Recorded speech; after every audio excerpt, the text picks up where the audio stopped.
కౌశిక్ రెడ్డిపై కాంగ్రెస్ ఎమ్మెల్యే మేడిపల్లి సత్యం ఆగ్రహం వ్యక్తం చేశారు. సర్కారుకు మంచి పేరు వస్తుందని అక్కసు వెలగక్కారని అన్నారు. ఇక నిన్న కౌశిక్ రెడ్డి ఓ సైకోలో ప్రవర్తించాడని ఫైర్ అయ్యారు. ప్రభుత్వాన్ని బద్దం చేయడానికి కుట్ర పన్నారని ఆరోపించారు. ఫిరాయింపులపై ముందు బీఆర్ఎస్ ను ప్రశ్నించాలని సూచించారు. కౌశిక్ రెడ్డి క్షమాపణలు చెప్పాలని ఎమ్మెల్యే సత్యం డిమాండ్ చేశారు.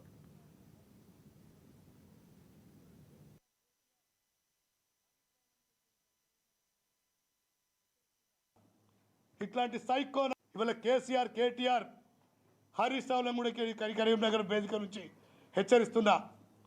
ఇట్లాంటి సైకో నా కొడుకుల్ని కంట్రోల్ చేయకపోతే టీఆర్ఎస్ పార్టీ నాయకులు ఎవ్వడు కూడా రోడ్డు మీద తిరగడియం. అవసరమైతే మీ ఆఫీసులకు వచ్చి కూడా కొట్టాల్సిన పరిస్థితి వస్తుంది. తస్మాత్ జాగ్రత్త.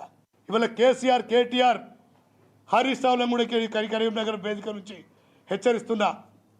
ఇట్లాంటి సైకో నా కొడుకుల్ని కంట్రోల్ చేయకపోతే టీఆర్ఎస్ పార్టీ నాయకులు ఎవ్వడు కూడా రోడ్డు మీద తిరగడియం. అవసరమైతే మీ ఆఫీసులకు వచ్చి కూడా కొట్టాల్సిన పరిస్థితి వస్తుంది. తస్మాత్ జాగ్రత్త. ఇవాళ కేసీఆర్ కేటీఆర్ హరీష్ రావులను కూడా కరీంనగర్ వేదిక నుంచి హెచ్చరిస్తున్నా. ఇట్లాంటి సైకో నా కొడుకుల్ని కంట్రోల్ చేయకపోతే టీఆర్ఎస్ పార్టీ నాయకులు ఎవ్వడు కూడా రోడ్డు మీద తిరగడియం. అవసరమైతే మీ ఆఫీసులకు వచ్చి కూడా కొట్టాల్సిన పరిస్థితి వస్తుంది. తస్మాత్ జాగ్రత్త. పాడి కౌశిక్ రెడ్డి